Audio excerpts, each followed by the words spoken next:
Ngibingelele-ke la ngethemba ukuthi-ke nonke niyaphila, inkosi isangigcinile. La-ke ngizocacisa-ke la ngomehluko phakathi kwama-demons okuyimimoya emibi noSathane, udevil. So la ayisiqale la ngoSathane. USathane umuntu nomuntu, ake ngiqale nje la. Umuntu nomuntu uzalwa nobuNkulunkulu nobuSathane.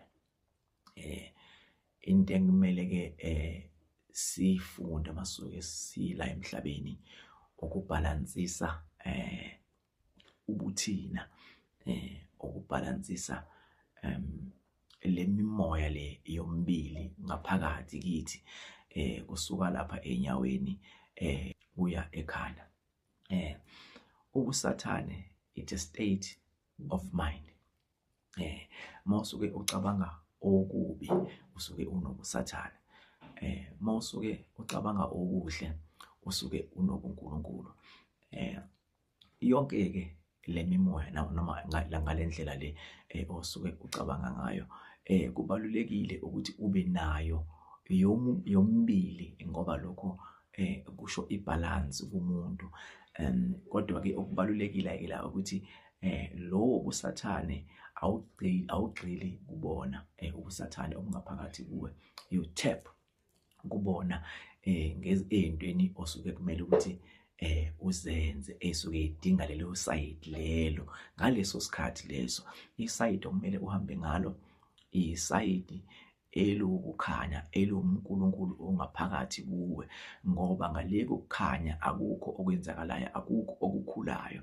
So uNkulunkulu ukukhanya kithi, uyilanga kithi eliletha ukukhanya kithi, lokhu kukhanya okudingekayo ukuthi-ke sibe nakho emhlabeni, ngoba njengoba sila emhlabeni nje siyisekelo sokuma kwalo mhlaba esibona. So ukukhanya okungaphakathi kithi noma ukukhanya esifika nakho ngaphakathi kithi kubalulekile ukuthi sikhiphe bunjengoba bunjalo.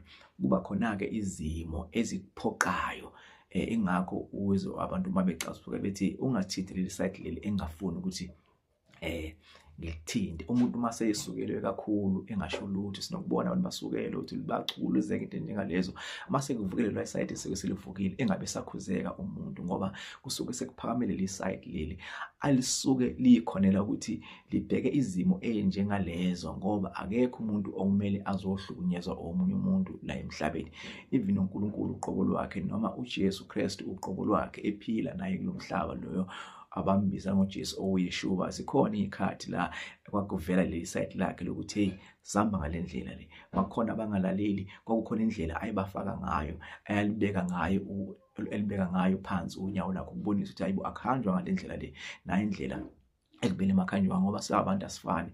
Hayi ngoba usuke wenza okubi, kepha usuke uthusa leli demoni, noma usuke uvusa umuntu ukuthi phaphama, ngoba uma wenza okubi amademoni asondela kalula kuwe ukwenzisa okubi noma ukuqhubeza ukuthi wenze okubi. So-ke ubuSathane into engaphakathi kuwena ekumele kube wuwe oyi-avoidayo, ukuthi imicabango yakho ingahlali ngaso sonke isikhathi iyimbi noma ingabi yimbi at all, hlezi inhle imicabango yakho, ukuze le mimoya emihle ihlezi ngaso sonke isikhathi ikwembethe. So ungenzi kahle kwakho nokuba nenhliziyo nokufisela abanye abantu okubi, nokufisa izimpilo zabanye abantu ukuthi kube ezakho, ubuSathane-ke lobo. Okay, bese sibuyela ngakuma-demons. Amademoni umoya loyo oyimele, ongenanto nokwenza nokuthi wenza kahle noma awenzi kahle, ufuna ukukuzuza kuphela ukuthi usebenzele wona, ngoba ile mimoya le imoya wathi uNkulunkulu mayebeka imithetho yangayilalela yona le imithetho kaNkulunkulu, yafuna ukwenza ngendlela yayo. uNkulunkulu wasiyayidingisa-ke leyo imoya-ke leyo elwisana noNkulunkulu, imimoya leyo esebenzisa lokhu uNkulunkulu asuke ekudalile. Ayidali leyo mimoya leyo, imoya yamademoni, imoya-ke edangerous le yamademoni. mayikhulwisa nasebusuku uyayibona nokuyibona imimoya le eyimele engena noma ngabe kuthiwa yini ingena izilwane ingena abantu motho ukuthi uyaphupha ebusuku uphuphe izilwane lezi abanye abathi mabathwasa abaphuphe zona bese beyitshela ukuthi akushuthi nginamandla abantu basekhaya noma ethunya zami isondela ngamandla kanti ila madimoni kuboniswa amandla amadimoni azuze abantu bakini azuza nawe ngoba idimoni malizuza umuntu wakini noma umuntu wakini mayefele ngaphansi kwedimoni noma ade engenzi kahle idimoni lakwazi ukumzuza lo muntu loyo lisebenzise yena ukufinyelela emndenini nakuwo wonke amalunga omndeni ubungozi lobo bale mimoya le yamadimoni ekutheni ke njengoba ngikhuluma ngokukhanya ukuthi mawufika la emhlabeni ufika ngokukhanya so amadimoni ke angithi asebenza ngokumnyama wona yonke into yamadimoni ingakho unokuzwa abantu banikade nicabene nabo bathi ungalibambe lingashoni ngoba basuke bekuwonisha ukuthi malishona ilanga ngoba ilanga liyokuphila liletha ukuphila kithi yila khona bazokusondela khona indaba ezabona iziqu zabo noma bathumela imimoya ezokwazi ukucindezela ukuze ungabe usavuka ekseni.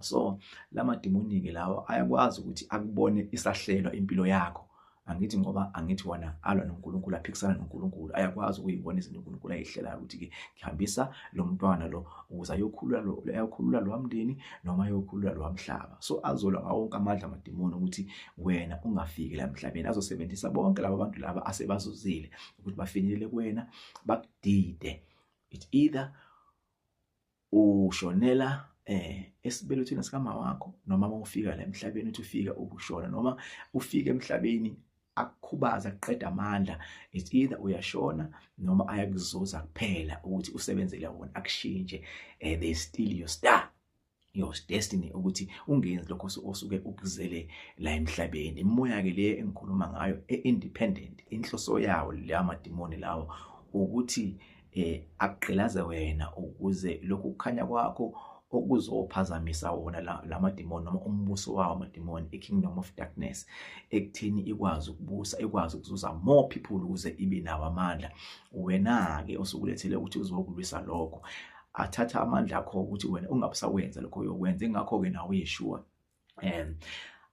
ayifuna ngawo wonke amandla ukuthi ambambe kwakuthunyelwa abantu bayombulala ezibalekiso ezifihlwa ngoba amadimoni asuke kufuna ukuthi ufe noma akuhypnotize akurobe antshontshe isita sakho asisebenzise ngoba sukazi ukuthi unamandla lathwale ngabe ukuze akhulise lo mbuso wawo amadimoni so bengithi ke angiyenze le video le uchaza nje kabanzi ngomehluko phakathi kwawo le mimoya le ukuthi wena uzobheka kakhulu uSathane ukuthi uSathane udlala ngami kanti wena omeme uSathane ngendlela ocabanga ngayo ikhona imimoya edangerous okudlula uSathane ngoba uSathane wena you can control the way you think ukucontrola uSathane akanawo amandla ngaphe kwempilo yakho amadimoni anamandla mawukuthi wena ususukile ekukhanyeni usuyekile ukuhamba ngemithetho uNkulunkulu asuke ekubekele yona mawufika emhlabeni ilapha amadimoni ke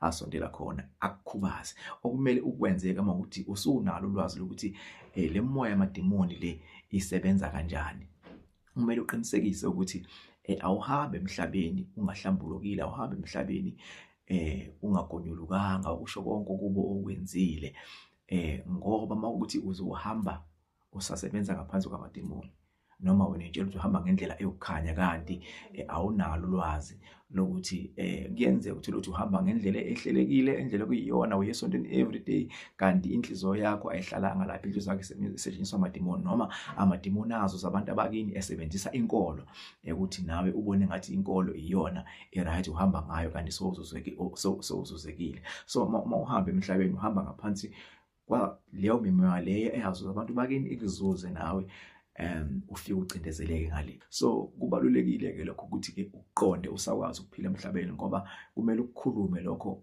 usaphila emhlabeni ingakho abantu abadala bavuka kuthina ngeyimfihla abazenze ukuthi thina sikhulume ngoba uNkulunkulu uyizwe ulalela izwi ngoba udala ngalo izwi so kumele ukuthi izinto ezisuke bazenzile abantu abadala sizikhulume. Ingakho masikhuleka sikhuleka ngezwi ngoba kumele kuzwakale ngezwi ngoba uNkulunkulu osidalile ulizwi, wayedala ngezwi. Umhlaba wadaleka ngoba wayekhuluma ukuthi akukwenzeke kanje, kwenzeke kanjalo. So ingakho nemimoya mayisuke isidlulile emhlabeni kuba nzima ukuthi ihlambuluke ngale kwethuna ngoba iwumoya. Awukwazi ukwenza lokho umoya, kumele umoya ungene kumuntu ophilayo ukuze akhulume sekuyenzeka. Ngichazileke kakhulu emavidweni esengidlulile kuwo ngendaba yamadimoni nobuqili abusebenzisayo ukuzuza abantu. So la nje bengithi angicacisele abantu ukuze baqonde imimoya yona ngqo ukuthi isebenza kanjani nokuhluka kwayo, ukuze umuntu nomuntu uma ekhuleka noma umuntu nomuntu uma ekulejeni akuyo aqonde ukuthi kunendlela ekumele wenze ngazo, just ukuthi ukwazi ukumanuva impilo yakho ngendlela okuyiyona yona, ongeke ukuthi masudlulile emhlabeni usithole sewusendaweni wena ade ungayitsheli ukuthi kuyona. Ngizoma-ke lapho kwamanje. Inkosi inibusise.